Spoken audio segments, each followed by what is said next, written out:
네, 간밤에 나온 글로벌 이슈들 콕 짚어드리는 시간입니다. 오늘은 어떤 키워드가 주목받았을지 보겠습니다. 네, 오늘 나온 6가지 키워드고요. 여기서 살펴볼 오늘의 이슈들은요. 우크라이나 암호화폐 돈바스 지역, 그리고 마지막으로는 유엔 안보리 소식까지 전해드리겠습니다. 네, 우크라이나를 둘러싼 전운이 고조되는 가운데 미국 국가안보보좌관은 러시아의 우크라이나 침공이 몇 시간 내 또는 며칠 내 시작될 수 있다고 재차 경고음을 울렸습니다. 그는 방송에 출연해 이같이 언급한 뒤 우리는 러시아가 계획하는 군사작전이 매우 끔찍할 것으로 본다며 이것은 단순히 양측 군대 간의 재래식 전쟁이 아닐 것이기 때문이라고 언급했습니다. 그러면서 더 큰 잔혹함이 있을 것이라는 정보를 우린 갖고 있다고 말했는데요. 그의 발언은 우크라이나에 대한 침공이 임박했다는 미국 정부 판단의 연장선입니다. 몇 시간 전 여기에 대한 푸틴의 대응도 나왔습니다. 푸틴은 우크라이나는 꼭두각시 정권이 들어선 미국 식민지라며 비판을 했습니다. 러시아는 우크라이나를 침공할 의사가 없다면서 미국의 대응을 히스테리라고 반박하지만 미국은 강한 불신을 표시하며 경계를 늦추지 않고 있는 상황입니다. 네, 다음 기사 보겠습니다. 우크라이나는 러시아의 침공이 현실화할 가능성이 높아지고 있는 가운데 유엔 안보리에 긴급회의 소집을 요청했다는 보도입니다. 우크라 외무장관은 안보리 회원들에게 즉각 부다페스트 양해각서 6조 원에 달은 회의를 공식 요청했다며 우크라이나의 안전보장을 위한 긴급 조치들을 논의하기 위함이라고 밝혔습니다. 푸틴 러시아 대통령은 이날 비상안보회의를 열었고요. 우크라이나의 또 돈바스 분쟁 지역에 대한 독립 승인 여부를 결정할 것이라고 밝혔습니다. 여기에 외신들이 주목하는 이유는 푸틴 대통령이 이를 승인할 경우 우크라 동부 지역에 대한 군사 파견을 할 명분이 생기면서 전쟁이 현실화할 수 있다는 우려가 나오고 있습니다. 부다페스트 양해각서는 1994년 헝가리에서 체결한 조약인데요. 옛 소련 공화국이 소련 해체 이후 각국에 남아있던 핵무기를 폐기하는 대가로 미국과 영국, 러시아가 경제 지원과 안전을 보장해준다는 내용입니다. 한편 여기에 대한 뉴욕타임스의 입장도 찾아봤습니다. 이 조약도 사실 오랫동안 실효성에 의문이 제기되어 왔다고 전했습니다. 우크라이나의 안보리 소집 요청이 받아들여질 여부는 즉각 알려지지 않았습니다. 참고로 현재 거부권을 갖고 있는 안보리 5개 상임 이사국 중 하나는 러시아고요. 2월 안보리 의장직을 맡고 있습니다.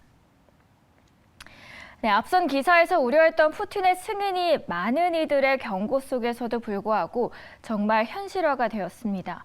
푸틴 대통령이 우크라이나 지역의 친러시아 분리주의자들이 선포한 자칭 DPR 공화국과 LPR 공화국의 독립을 승인할 것이라고 밝혔던 발언이 사실이 되었기 때문입니다.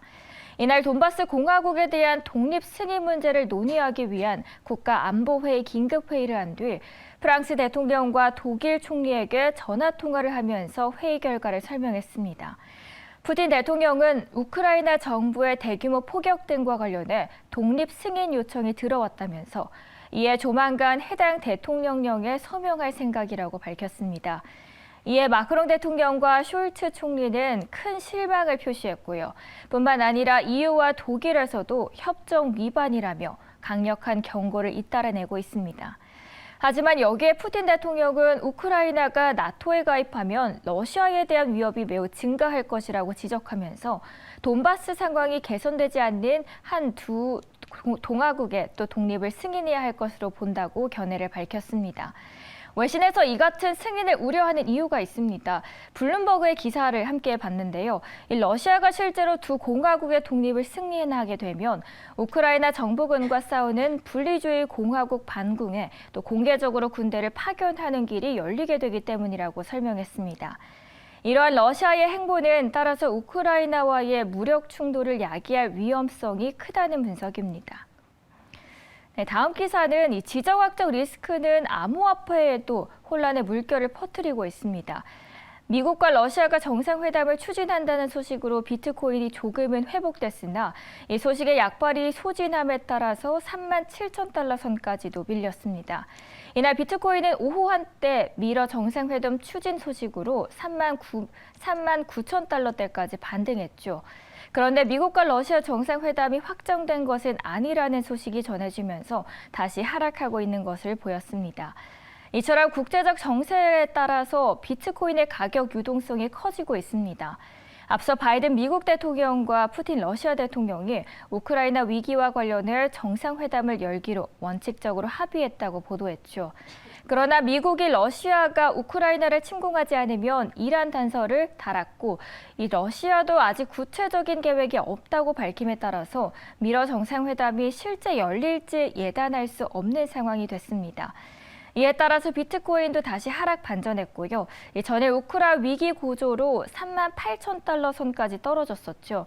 그러나 그 지점이 지지선으로 작용함에 따라 그 밑으로까지는 밀리지 않았습니다.